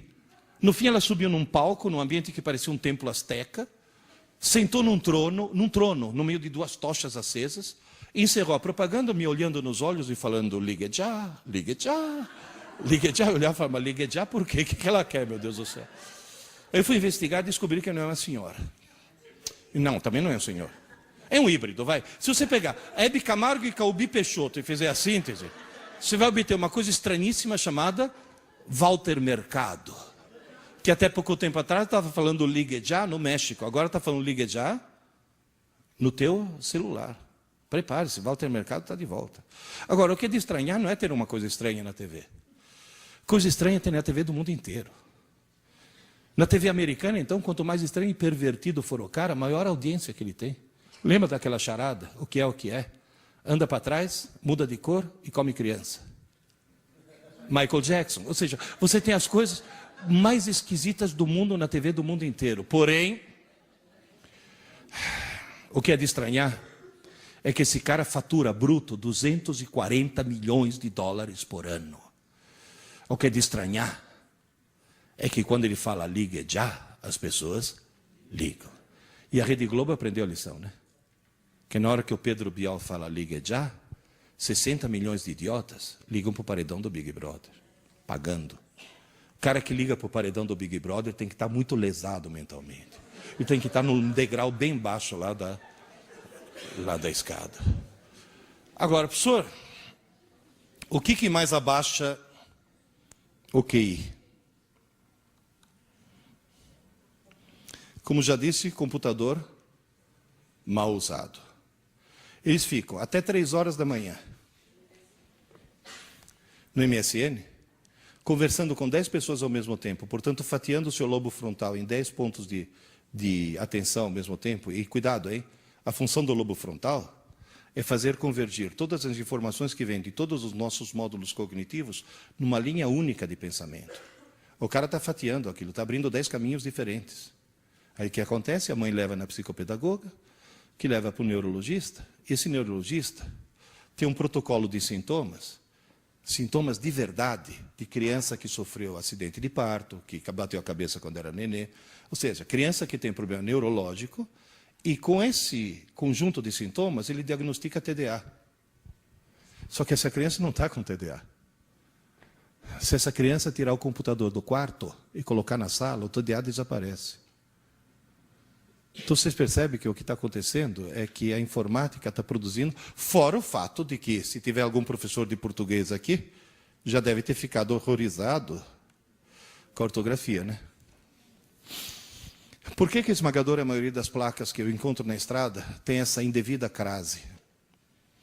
Porque as obras são a 500 metros, não são a 500 metros, né? Por que tem isso? Porque de tanto ver escrito errado, as pessoas acham que é errado o que é certo. Já tem no vestibular esse ano, já teve aluno esse ano que passou, que na redação de vestibular escreveu aqui com K. Isso anula uma redação. Tanto é que eu estava brigando com um aluno meu, falei, para de escrever feito um idiota, senão depois você vai fazer a redação escrevendo feito um idiota, com esse internetiquez aí. Pô, professor, é para escrever mais rápido, é para abreviar. Falei, é para abreviar? Então, por favor, me explica que raio de abreviatura é. Escrever Naum, que tem 4 letras, no lugar de não, que tem 3. Aí vira um outro, professor, o que é abreviatura? Falei, um dia você irá preso. E a abreviatura é o que você faz para entrar no carro da polícia, seu desgraçado.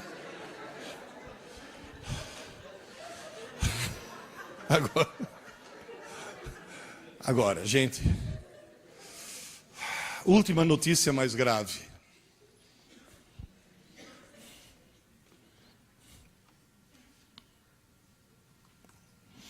O uso do MSN, um psiquiatra descobriu, produz um rebaixamento no QI, que é o dobro do que o seu jovem fumasse maconha.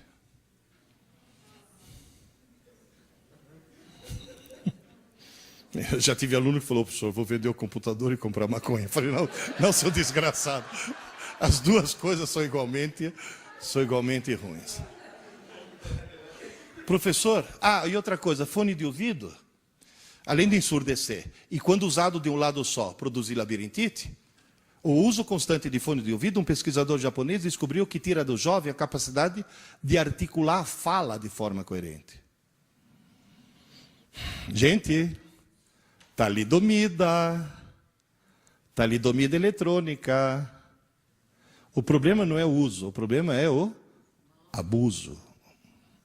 Está claro, gente? Então é uma coisa com a qual nós temos que tomar muito cuidado. Porque em nome da modernidade, agora é tudo moderninho, agora o professor tem que ser up to date. Ele tem que saber mexer com tecnologia. Vai nessa. É claro que tem que estar familiarizado com... Isso daqui fui eu que fiz. Não pedi para ninguém fazer esse trilho. Eu sei programar em HTML. Isso daqui são coisas que você tem que saber fazer. Mas tomar muito cuidado. Professor, tem alguma coisa fascinante que a pessoa não consiga deixar de fazer, que seja assim, absolutamente avassaladora, e que mesmo assim faça subir a escada da inteligência? Livros. Não tem mouse, mas só se sai bem na vida quem lê muito. E só lê muito quem lê por prazer. Mais uma regra do jogo que eu quero mudar. Professores de literatura, por favor, esqueçam que vocês são professores de literatura e transformem-se em professores de leitura.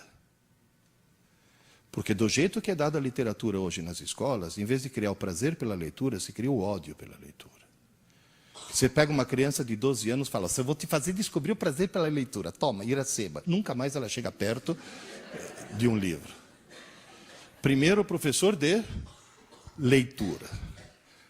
Depois é que vira professor. Se você começar com Harry Potter, você chega em Machado de Assis. Se você começar com Machado de Assis, você não chega em lugar nenhum.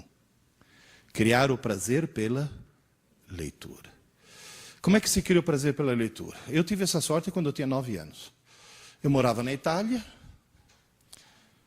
fui buscar o livro semanal da minha mãe na banca de jornal. Minha mãe adorava livro de mistério, Agatha Christie, essas coisas assim. Eu não gostava muito. Aí o jornaleiro chegou para mim e falou, Pierluigi, saiu uma coleção nova aqui. Urânia, ficção científica. Não quer levar o número 1? Arthur Clarke. Arthur Clarke, naquela época. Falei, o que é? É mistério também? Ele falou, sim, mas é outro tipo de mistério. Uma espaçonave que vai para Marte, aí os alienígenas. Opa. Marte. Comprei. Levei para casa e perdi o fôlego. Sabe quando você faz... Eu olhava e falei, muito bom. Não conseguia parar. Não consegui parar. Gente, eu tenho 65 anos. Eu só tive essa sensação de... Mas isso é muito bom 3 vezes na vida. Com sexo, ficção científica e leite condensado. Foram as 3 grandes descobertas. Quer dizer, obviamente não na mesma idade, né? E não nessa ordem. Moral da história... Logo em seguida está comprando o número 2, número 3, número 4, número 5. A coleção ainda existe. Estou esperando chegar pelo correio número 1700 e pouco. Ninguém lê milhares e milhares de romances se não for por puro prazer. Mas tem que descobrir o prazer de ler.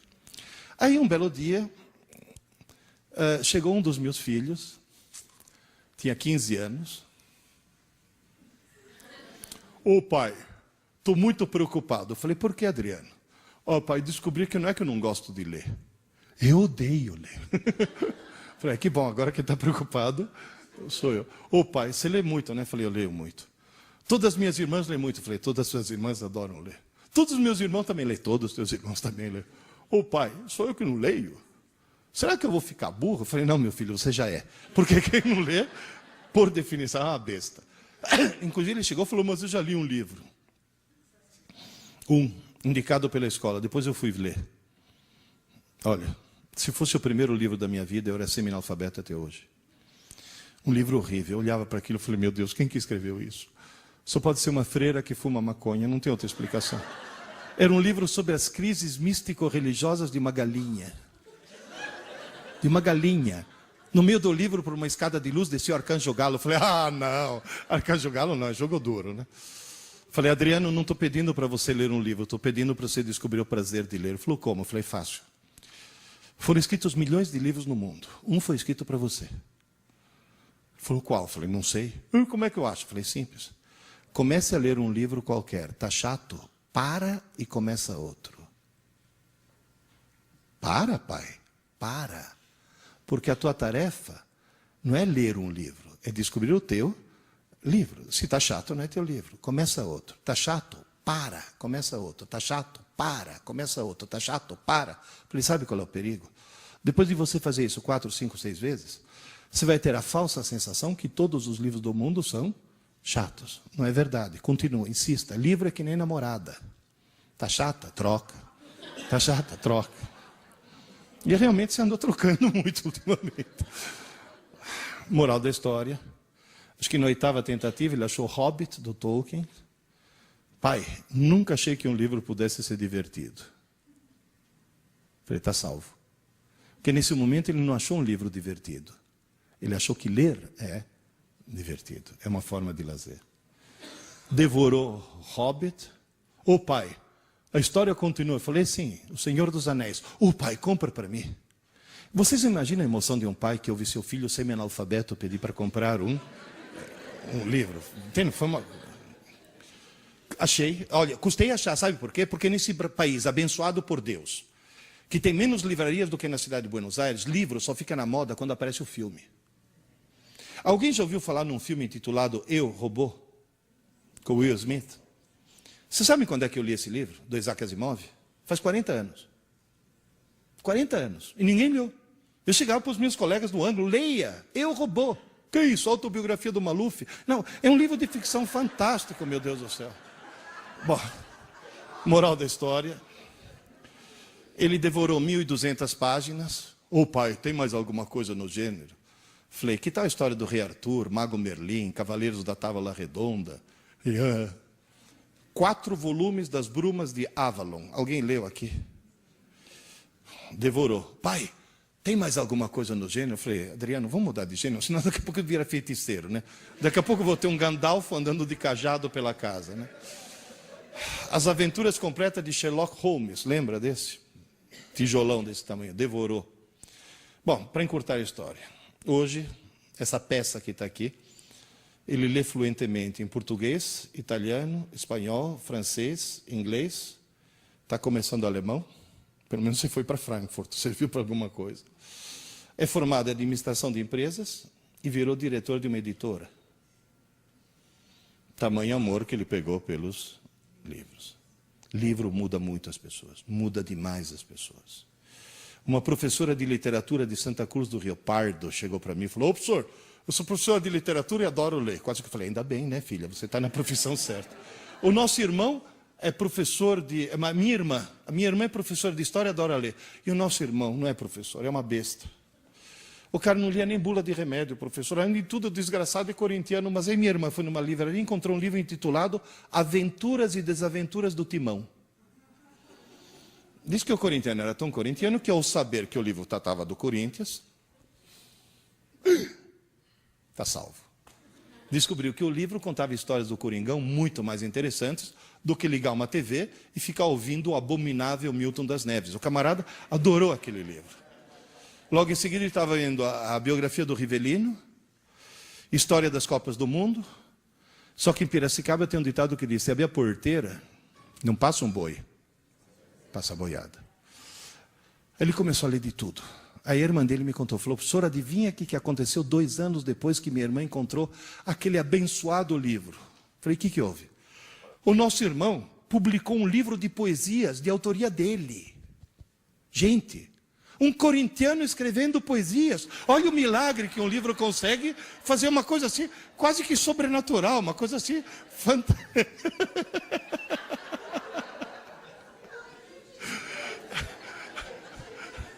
Moral da história, só para encerrar. Como é que nós vamos resolver os 3 problemas? Problema número 1, conversar na aula. O que tem que ter? Disciplina não é repressão, é organização. E a disciplina tem que envolver a escola, os professores, a mantenedora, o diretor, os professores, os alunos e as famílias. Isso que é fundamental. Porque tem mãe que é terrível. Quer ver uma coisa? Aula dada, aula estudada, hoje. Uma escola que faz isso religiosamente, todos os alunos, pode fazer prova surpresa?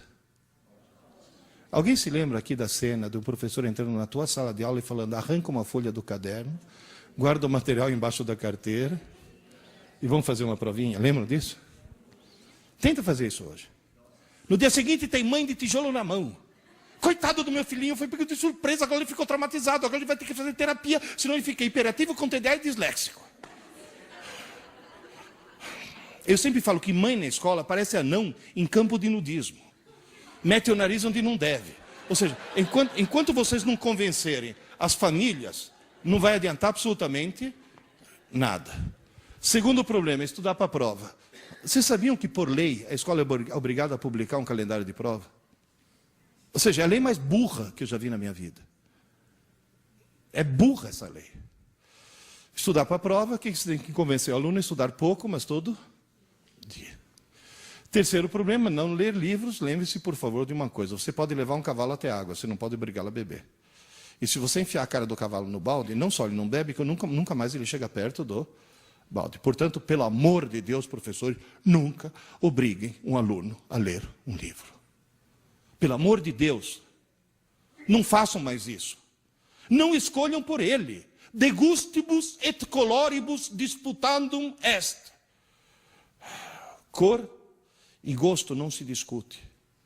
Cada um tem o direito de gostar do que quiser. Se eu te dou o direito de achar que Machado de Assis é um gênio, você, por favor, me dê o direito de achar que Machado de Assis é chato. Então, qual é o truque? Dê um leque. Escolha. Não está bom? Começa outro. Não está bom? Começa outro. Até você achar teu livro. Muitas escolas já estão fazendo isso, e quando o aluno acha o livro dele, sabe o que ele faz? Quando ele gosta? Ele vai na frente e conta para os amigos por que aquele livro é fantástico. Quantos amigos ele convencer a ler o mesmo livro, maior é a nota dele. Ele ganha nota de marketing. Merecidíssima, na minha opinião, porque está transformando os outros em leitores. E, finalmente, esse é um velho ditado chinês que o meu desenhista resolveu transformar numa figura. Alguém lembra? Se você vir um homem com fome, não lhe dê um peixe, ensine-o a pescar. Nosso dever é ensinar nossos alunos a pescar. Aula é dar peixe. Mas o estudo solitário é quando ele está pescando. Está claro isso? Está entendido isso? Aliás, eu gostaria de mostrar para o Lula. Investe um pouco mais em educação, pelo amor de Deus, né? E um pouco menos nessas Bolsa Famílias que vão parar para pessoas que, inclusive, nem precisam disso, né? Muitas precisam, mas muitas não. Bom, daqui a pouco eu vou estar lá autografando o livro. Esses livros na livraria custam R$25.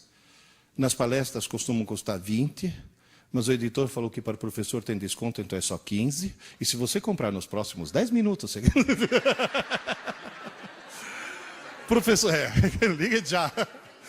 Professor, só para encerrar. A gente sempre fala para os alunos a palavra errada, que eu acho que é errada. Estuda!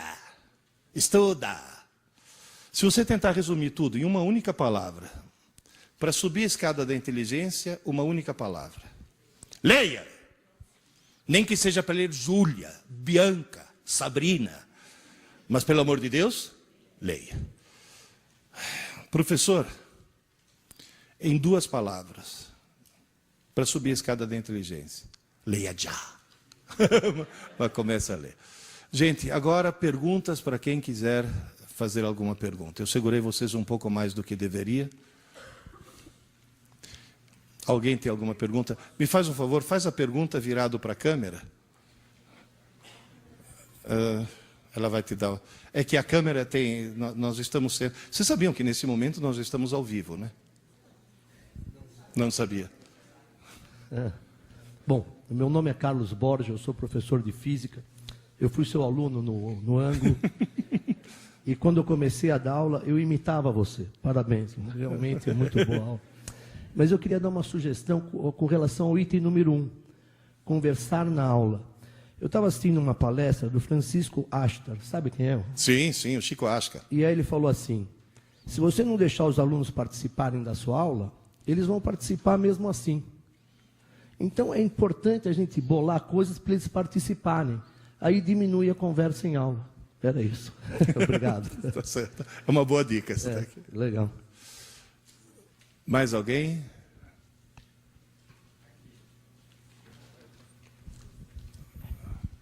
Boa tarde, professor. Prazer assistir a tua palestra, muito boa.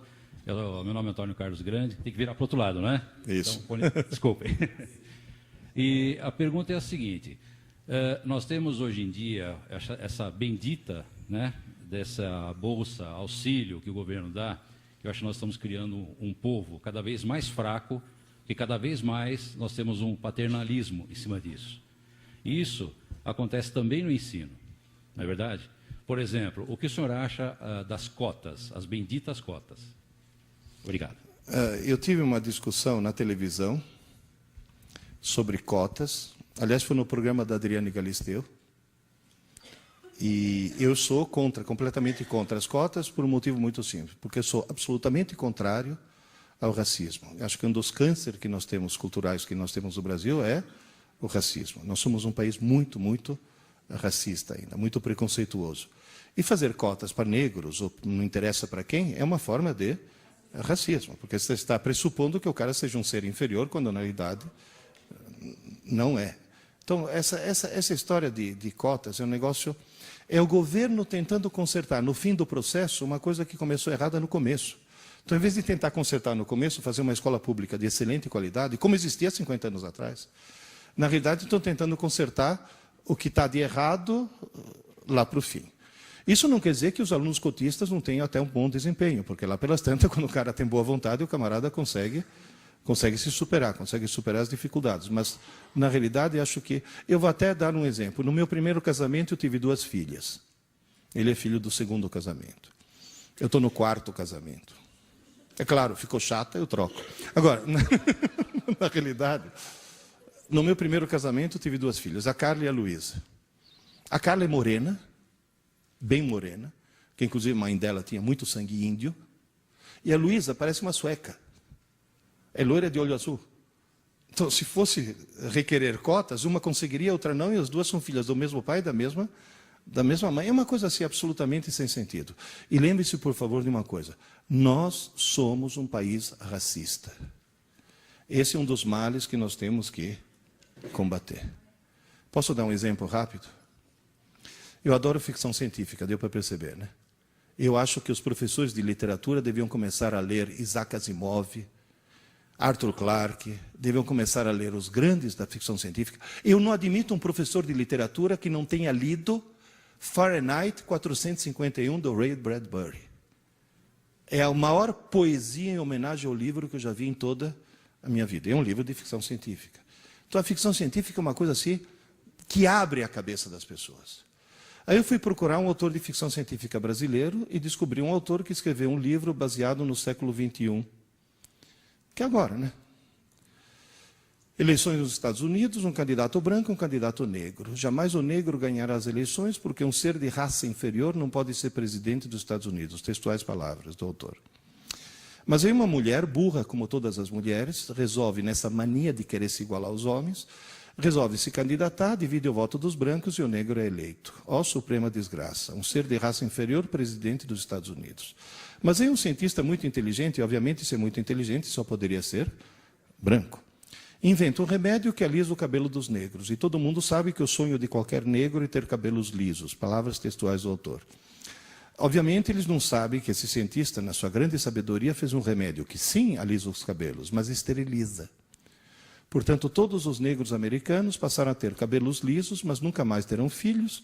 E na próxima geração, o grande país da América do Norte deixará de estar na mão dessa raça inferior e voltará às mãos da pura raça ariana. Tchau, tchau. O autor poderia ser Adolf Hitler, né? O autor é Monteiro Lobato, né, se vocês não sabem. Se chama O Presidente Negro, o Choque das Raças. Mas o grande Monteiro Lobato... Alguém já leu aqui o Sítio do Pica-Pau Amarelo? Quem é que faz papel de burra, supersticiosa e analfabeta?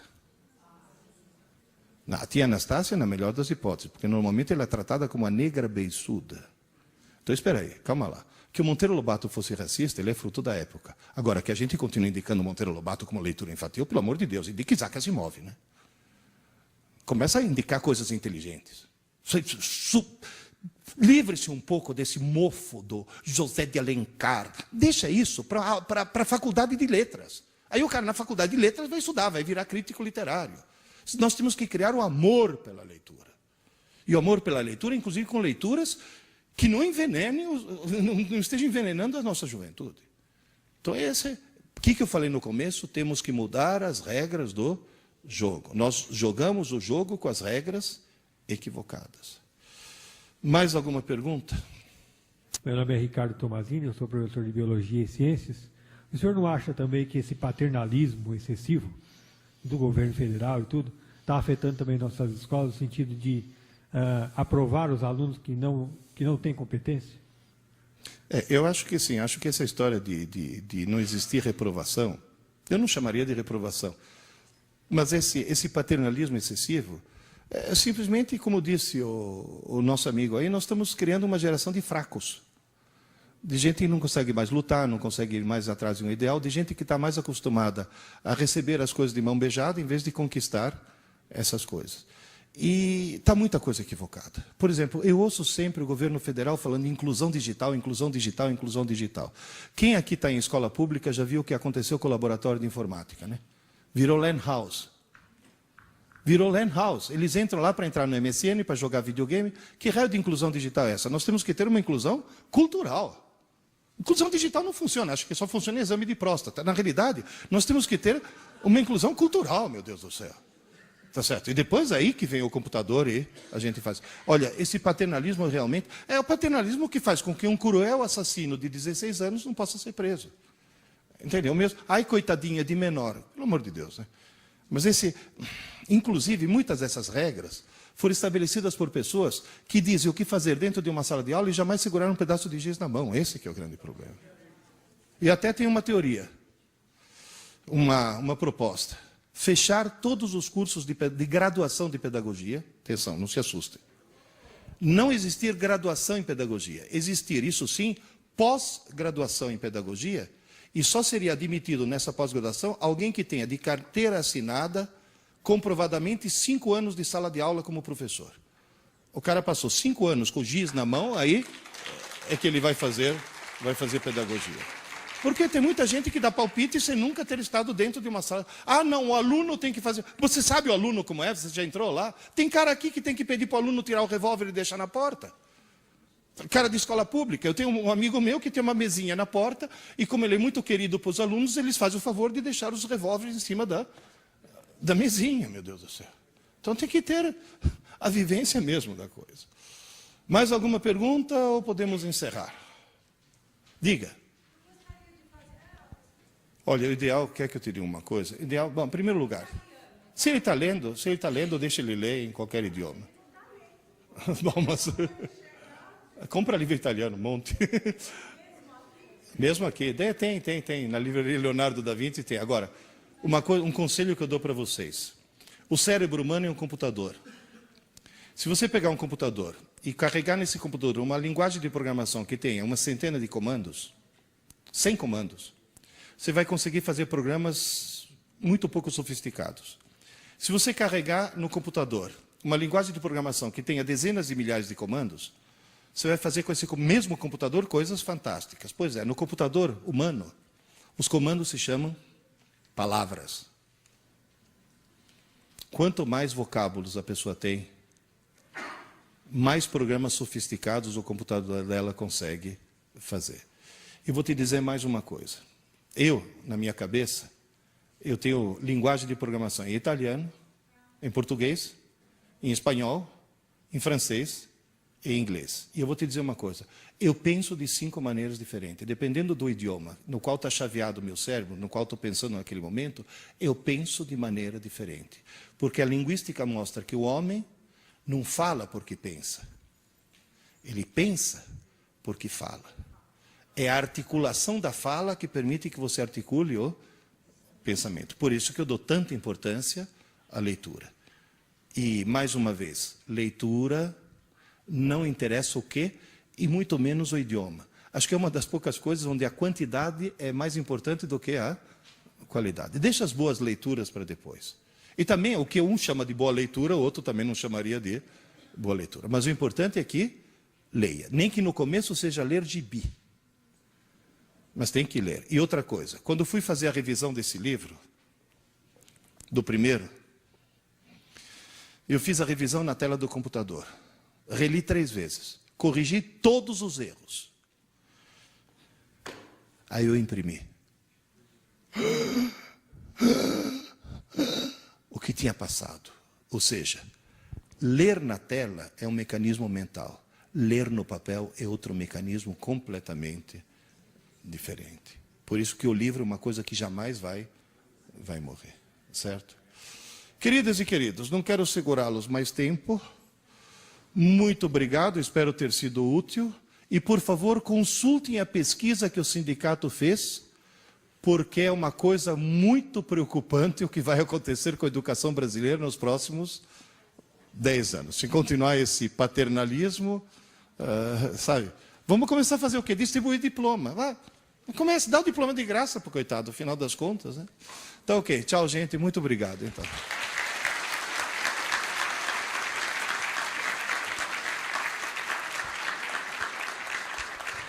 Vou agradecer a presença do Pierre novamente. Ao sair na mão esquerda, pelo que eu estou entendendo aqui, o café, o livro que ele vai lançar está por aí. Essa obra de arte, deixa aqui agora mais fácil. Essa obra de arte que está aqui é da nossa diretora Maria Elizabeth Vespoli, e eu vou confessar a vocês que é uma coisa que eu achei, quando eu recebi o primeiro, né, pela minha função, né, tá certo? Eu achei o presente nosso mesmo de verdade. Só que parece, pelo que eu estou entendendo, confirme aí, é verdade, só no dia 30 a maçãzinha, tá bom? Então, não, a gente troca de maçã. Então, obrigado e boa tarde e bom dia dos professores. Até logo.